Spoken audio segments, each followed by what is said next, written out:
মুসল্লির সামনে দিয়ে অতিক্রমের বিধান। যদি কোনো বড় মসজিদে নামাজ পড়ে তবে মুসল্লির সম্মুখ দিয়ে তার দুই পা রাখার স্থান থেকে সিজদা দেওয়ার স্থান পর্যন্ত জায়গা দিয়ে অতিক্রম করা জায়েজ নেই। অনুরূপভাবে যদি মাঠে নামাজ পড়ে মুসল্লির সম্মুখ দিয়ে তার দুই পা রাখার স্থান থেকে সিজদা দেওয়ার স্থান পর্যন্ত জায়গা দিয়ে অতিক্রম করা জায়েজ নেই।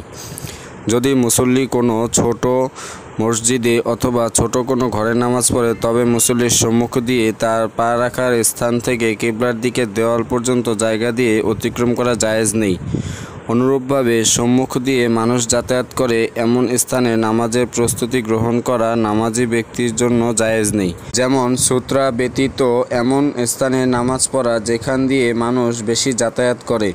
যদি মুসল্লির সম্মুখ দিয়ে কেউ অতিক্রম করে তবে মুসল্লির জন্য ইশারা বা সুবহানাল্লাহ বলে অতিক্রমকারীকে ফেরানো জায়েজ আছে।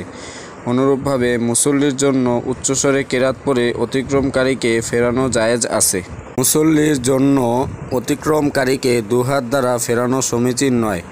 মহিলারা অতিক্রমকারীকে ইশারা অথবা তাসফিক অর্থাৎ বাম হাতের পিঠে ডান হাতের আঙ্গুল সজোরে মেরে আওয়াজ করার দ্বারা ফেরাবে। মহিলারা অতিক্রমকারীকে ফেরানোর জন্য কেরাত পাঠে তার আওয়াজ উঁচু করবে না।